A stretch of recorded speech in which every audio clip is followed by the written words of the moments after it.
내가 자유인이 아니냐, 사도가 아니냐, 예수 우리 주를 보지 못하였느냐, 주 안에서 행한 나의 일이 너희가 아니냐. 다른 사람들에게는 내가 사도가 아닐지라도 너희에게는 사도이니 나의 사도됨을 주 안에서 인친 것이 너희라. 나를 비판하는 자들에게 변명할 것이 이것이니 우리가 먹고 마실 권리가 없겠느냐. 우리가 다른 사도들과 주의 형제들과 게바와 같이 믿음에 참여된 아내를 데리고 다닐 권리가 없겠느냐. 어찌 나와 바나바만 일하지 아니할 권리가 없겠느냐. 누가 자기 비용으로 군 복무를 하겠느냐. 누가 포도를 심고 그 열매를 먹지 않겠느냐. 누가 양떼를 기르고 그 양떼의 젖을 먹지 않겠느냐. 내가 사람의 예대로 이것을 말하느냐. 율법도 이것을 말하지 아니하느냐. 모세 율법에 곡식을 밟아 떠는 소에게 망을 씌우지 말라 기록하였으니 하나님께서 어찌 소들을 위하여 염려하심이냐. 오로지 우리를 위하여 말씀하심이 아니냐. 과연 우리를 위하여 기록된 것이니 밭가는 자는 소망을 가지고 갈며 곡식 떠는 자는 함께 얻을 소망을 가지고 떠는 것이다. 우리가 너희에게 신령한 것을 뿌렸은즉 너희의 육적인 것을 거두기로 과하다 하겠느냐. 다른 이들도 너희에게 이런 권리를 가졌거든 하물며 우리일까 보냐. 그러나 우리가 이 권리를 쓰지 아니하고 범사에 참는 것은 그리스도의 복음에 아무 장애가 없게 하려 함이로다. 에브리데이즈 썬데이, 우리의 매일을 썬데이로 세팅하라. 오늘도 하나님의 말씀 안에서 승리하는 저와 여러분 모두가 되시기를 주님의 이름으로 축복합니다. 여러분, 사람은 누구나 약점을 다 가지고 있습니다. 그리고 그 약점에 따라 쉽게 무너지기도 하고 또 쉽게 화를 낼 수도 있고 신경을 많이 쓰게 되죠. 그런데 사도 바울 역시 사람이었기 때문에 그에게도 약점이 있었는데요. 한 가지는 그가 말을 잘 하지 못했던 것입니다. 고린도전서를 보면 당시 4가지 당파로 나누어지게 되는데요. 바울파, 아볼로파, 게바파, 그리스도파로 나누어지죠. 아볼로를 좋아했던 사람들은 이 아볼로의 그 언변과 지식을 좋아했습니다. 그런데 바울은 말이 능통하지 못했고 무엇보다 재우는 능력도 있었던 것 같아요. 오죽하면 유두고 같은 사람은 바울의 설교를 듣다가 난간에서 떨어져 죽게 돼버린 것이죠. 물론 바울이 다시 기도해서 그를 살려주기도 하였지만 아마 말하는 것, 설교하는 것에 대한 큰 부담을 가지고 있었을 것입니다. 그리고 다른 약점이 하나 더 있었는데요. 그것은 바로 사도권에 대한 문제였어요. 여러분, 사도라는 것은 2가지 조건을 다 가지고 있어야 인정을 받을 수가 있었습니다. 첫째는 예수님으로부터 직접 부르심을 받는 것인데요. 그리고 둘째는 부활하신 주님을 직접 만나야 합니다. 이것이 사도로서의 2가지 조건이었어요. 그런데 먼저 사도 바울은 예수님의 직속 제자가 아니었습니다. 예수님의 제자들은 복음서를 통해 만나볼 수 있는데 총 12명이 있죠. 여기에 바울이라는 사람은 소속되지 않았어요. 오히려 바울은 예수님이 승천하신 이후에 사도행전 7장 이후부터 처음 등장하게 됩니다. 그가 등장하게 되었을 때 첫 인상을 생각해 보세요. 그는 교회와 또 많은 그리스도인들을 핍박했던 주역이었습니다. 그랬기 때문에 수많은 그리스도인들과 교회들은 바울을 두려워하기도 했고 또 대적하기도 했죠. 그런데 그가 지금 스스로를 향하여 사도라고 이야기하고 있습니다. 이것은 앞서 말씀드렸던 2가지 조건이 모두 부합하다는 것을 알려주는 것이죠. 하나는 무엇이었어요? 예수님의 직접적인 부르심, 또 다른 하나는 부활하신 예수님을 직접 만나는 것이죠. 바울은 특별히 사도행전 9장에서 예수님을 만나게 되었습니다. 다메섹에 그리스도인들을 잡으러 가던 중에 부활하신 주님을 빛으로 만나게 되었어요. 그리고 부활하신 예수 그리스도께서 친히 그의 이름을 불러주시죠. 단 한순간에 바울은 사도로서의 모든 조건과 자격을 갖추게 되었습니다. 정식 사도로서의 역할을 감당할 수 있게 된 것이죠. 그런데 바울이 사도라는 이 사실을 많은 사람들이 인정하지 않았습니다. 그만큼 이 사도권에 대한 문제는 그에게 정말 큰 영향을 가지고 있었던 것이죠. 그래서 신약 성경에 사도 바울이 기록한 이 다양한 서신서들을 바라보게 되면 공통점이 있는데요. 맨 앞에 이렇게 인사하고 있습니다. 그리스도 예수의 사도된 나 바울이라는 문구로 인사를 하며 말씀을 시작하고 있는 것이죠. 그만큼 사도라는 이 직분이 그에게 큰 영향을 끼쳤다는 것을 알려주는 것입니다. 오늘 말씀은 그가 사도라는 것을 먼저 변호하고 있는데요. 1절에서 이렇게 이야기하고 있어요. 내가 자유인이 아니냐, 사도가 아니냐, 예수 우리 주를 보지 못하였느냐, 주 안에서 행한 나의 일이 너희가 아니냐. 바울은 먼저 4가지 질문을 이야기하며 이 말씀을 시작하고 있습니다. 그런데 이 질문들은 긍정을 요구하는 부정문으로 된 질문들이에요. 그리고 그 질문은 모두 바울 자신과 사도성과 관련된 물음입니다. 바울은 지금 자신이 어떤 인물인지에 대해 스스로 질문하며 밝히고 있었는데요. 그가 지금 이와 같이 질문하고 있는 것은 자신의 사도권에 대한 변호하고 있는 것이라는 것을 알려주는 것이죠. 당시 바울을 향하여 수많은 비판과 비난들이 있었을 거예요. 그들은 바울의 사도됨을 인정하지 않았을 것입니다. 바울은 이러한 상황에서 그들에게 질문을 하는 것이죠. 내가 자유인이 아닙니까? 사도가 아닙니까? 주님을 보지 못했습니까? 나에게 자격이 없다고 말하지 마세요. 라고 이야기하고 있는 거예요. 그러면서 4번째 질문이 무엇이었습니까? 주 안에서 행한 나의 일이 너희가 아니냐? 여러분, 이 말씀은 특별히 2절로 연결이 되는데요. 다른 사람들에게는 내가 사도가 아닐지라도 너희에게는 사도이니 나의 사도됨을 주 안에서 인친 것이 너희라.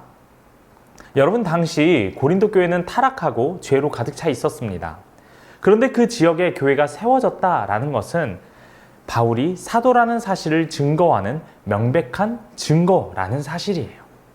고린도 교회를 바울이 세우게 되었는데 만약 바울이 사도가 아니라면, 바울이 예수 그리스도를 만나지 못했다면 고린도 교인들이 예수 그리스도를 믿고 하나님의 자녀가 되었다는 것은 거짓일 수밖에 없다는 것이죠.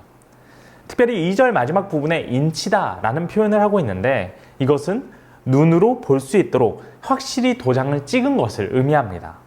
즉 고린도 교회가 진리의 빛과 복음의 터 위에 세워져 있는 것이 바울이 사도임을 확인할 수 있는 표징이라는 사실이죠.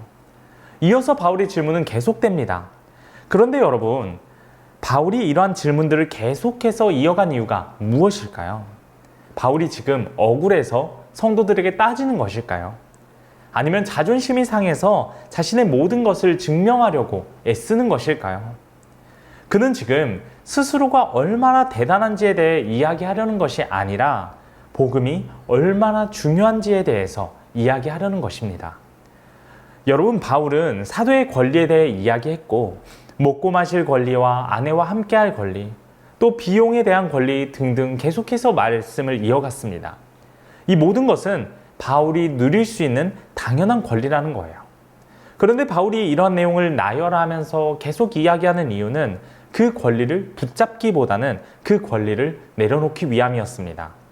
그 이유는 자신이 주장하는 그 권리로 인해 그리스도의 복음에 방해가 될까 염려되었기 때문이에요.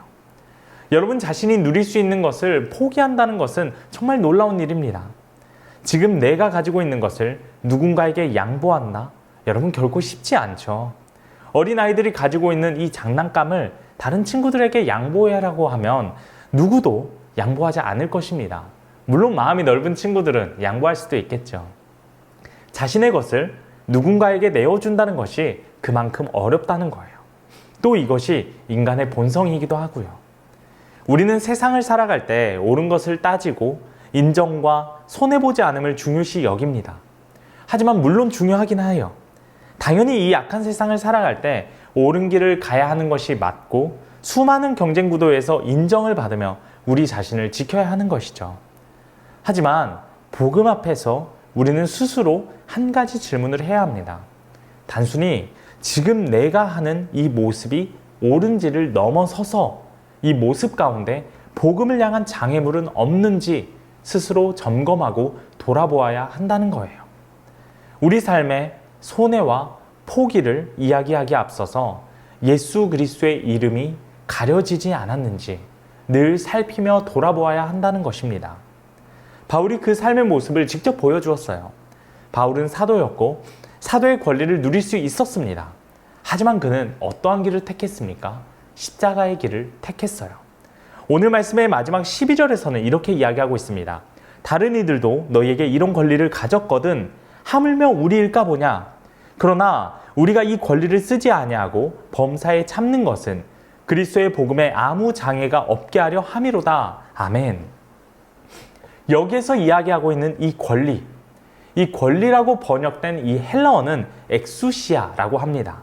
이것은 권위를 의미하기도 하고 힘을 의미하기도 하는데요. 그래서 신약 성경에서는 가끔 권세라고 표현하기도 하죠. 그런데 지금 바울은 이 단어를 참는다 라는 동사 스테고와 함께 사용을 하고 있습니다.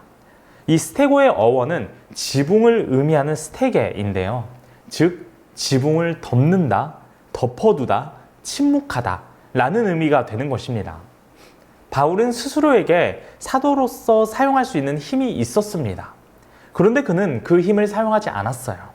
왜냐하면 그것이 복음으로 나아가는데 장애가 되지 않게 하기 위함이었던 것이죠. 사랑하는 여러분, 고린도 교회의 성도들은 스스로 성숙하고 지혜롭다고 여겼습니다. 그런데 바울은 이 땅에서의 권리를 포기하는 것을 이야기했어요. 누리는 것을 강조하는 것이 아닌 포기를 강조하며 이야기했던 것입니다. 여러분, 우리가 이 현대 사회를 살아가고 돌아보면 교회를 향한 또 그리스도인을 향한 신뢰도가 매우 낮은 것을 알 수 있습니다. 이 신뢰가 낮은 이유가 무엇 때문이겠습니까?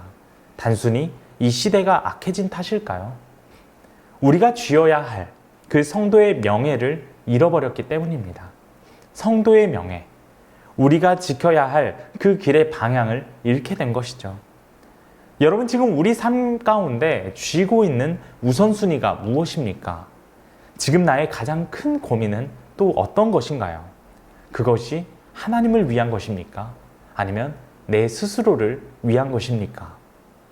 바울은 자신의 권리 포기를 이야기하며 또 이 땅에서 살아가게 될 때 누리는 삶이 아닌 포기를 선택했습니다. 바울이 사도로서 마땅히 누릴 수 있었던 이 권리를 포기한 것은 자신이 그것을 누리지 못해서가 아니었어요. 그에게 더 큰 우선순위, 복음의 의미를 알았기에 기꺼이 내려놓을 수 있었던 것입니다. 이 땅에는 수많은 그리스도인들이 있습니다. 하지만 그리스도인들이 많아질수록 그 권능과 능력이 나타나야지만 실상 그러지 않아요. 오히려 그 위상이 떨어지고 복음의 빛이 나타나지 못하기도 하죠. 이 모든 것을 가지려 하고 누리려고 하기 때문입니다. 사랑하는 여러분, 모든 권세는 아버지 하나님께 속했습니다. 우리는 그분의 일이 드러나는 역할을 감당하는 통로일 뿐이에요. 오늘 하루도 그 주님의 일하심을 기대하며 그분의 역사하심에 우리의 인생을 맡겨드리는 저와 여러분 모두가 되시기를 주님의 이름으로 축복합니다. 함께 기도하겠습니다. 사랑하는 주님, 오늘 말씀을 통해 우리의 삶을 돌아봅니다. 하나님 앞에 우선순위가 무엇인지, 그 우선순위가 나를 위한 것인지, 또 우리 주님을 위한 것인지 돌아보게 하여 주시고, 앞으로 우리의 모든 인생이 하나님으로 가득 채워지는 그 삶이 되게 하여 주시옵소서. 복음으로써, 그 하나님의 말씀으로써 우리의 삶이 세워지게 하여 주시고, 믿음의 반석 위에 굳건히 서는 우리 모두가 되게 하여 주옵소서. 예수 그리스도의 이름으로 기도드립니다. 아멘.